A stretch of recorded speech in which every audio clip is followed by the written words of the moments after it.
Yeah, so it did. It took me a long, long time to be able to get a child, because I didn't want to pass on this legacy, you know. I'll tell you also the other thing about me. In South Africa, apartheid government called me a colored. So another thing about growing up in a colored area is I am not able to speak an African language. You know, so I look the part. But when it comes to functioning, I become this contradiction, you know, where you find somebody looking as African as I do, and then you say kunjani sisi, and I can't go further than that, you know. So I am thankful that my Creator has enabled my son to speak Zulu.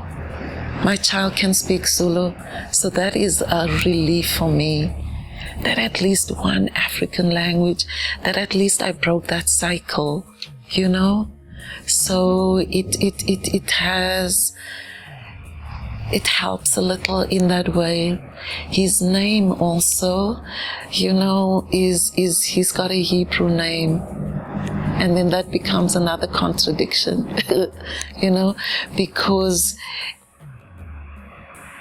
a seemingly contradiction, I won't call it a contradiction, because if we accept the scientific fact that life began in Africa, that the first form of human life as it is known was an African woman. It's me. Serious. I claim that. I claim it, and I think in my clothing, I want to celebrate it more, you know.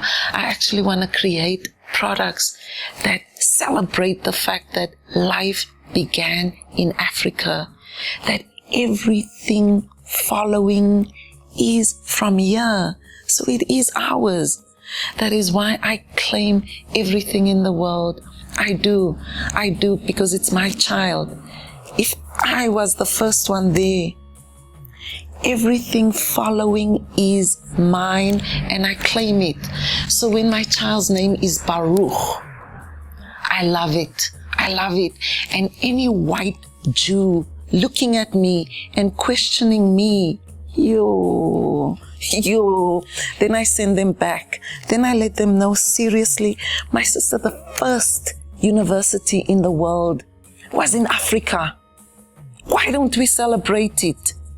You know, so it makes me a little annoyed at how we as Africans don't celebrate our greatness, how we get drawn into petty things.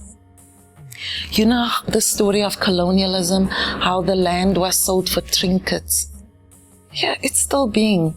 We're still selling our souls for trinkets called money, trinkets called cell phones, computers, things that we think is essential, but it's not, you know.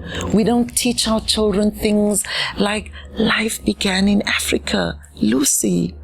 You know, when I saw that movie called Lucy, and they showed a blonde white woman, it's just like, okay, it's another way of hijacking African legacy, but I take it back. I really do.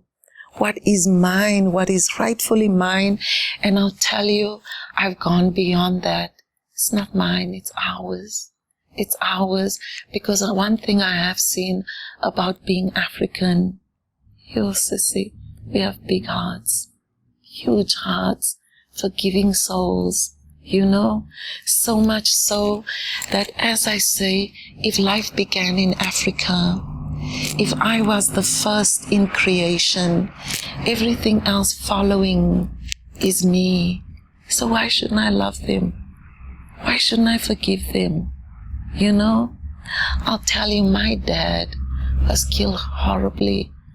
My dad was necklaced People put a tire around him and killed him while he was alive. I don't want to cry. I've cried enough. I'll tell you what helped me. When I came back for my father's funeral, my mom was rumored to have said that she prays for forgiveness in the hearts of her children, you know. So we are able to forgive. We are able to forgive. If the rest of the world considers that stupid, and they consider it a reason to oppress us more, more's the shame. More's the shame. And I'll tell you, they're actually disgrading our cultures, showing that our cultures actually don't mean anything. Africans need culture.